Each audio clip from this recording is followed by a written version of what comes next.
विद्या विनय संपन्ने ब्राह्मणी गवि हस्तिनी सुनिचैव स्वपाके चा पंडिता समदर्शिना। একজন chicken patties বিক্রি করছে তাকে মারা হচ্ছে। বিজেপি ক্ষমতায় না এসে যদি চিকেন প্যাটিস বিক্রেতাকে মারে তাহলে ভাবতে পারছেন বাংলায় যদি এরা ক্ষমতায় থাকতো কি করতো। 70 জন এমএলএ নিয়ে যদি একটা রাজনৈতিক দল একটা গরিব ছেলে চিকেন প্যাটিস বিক্রি করছে বলে তাকে মারছে, কোথায় মারছে? গীতা পাঠের অনুষ্ঠানে মারছে। বাপের জন্মে গীতা পড়েনি, গীতা যদি পড়তো এই কাজ করতো না। একটা শ্লোক বলতে পারবে না গীতার। গীতার 5ম অধ্যায় 18 নম্বর শ্লোকে শ্রীকৃষ্ণ স্বয়ং বলছেন, বিদ্যা বিনয় সম্পন্নে ব্রাহ্মণী গবি হস্তিনী সুনিচৈব স্বপাকে চা পণ্ডিতা সমদর্শিনা।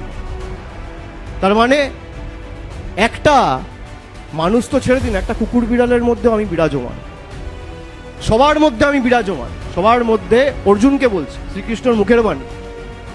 সেই গীতা পাঠ অনুষ্ঠানে বিজেপির নেতারা কর্মীরা একটা গরিব মানুষকে সে বিক্রি করছে চিকেন প্যাটিস বলে তাকে মারা হচ্ছে। শুধু তাই না, দোষীদের পুলিশ অ্যারেস্ট করেছে, তাদের মালা পরিয়ে বরণ করানো হচ্ছে। এই হচ্ছে বিজেপির হিন্দুত্ব। গীতা পড়েছেন? একটা শ্লোক বলতে পারবে?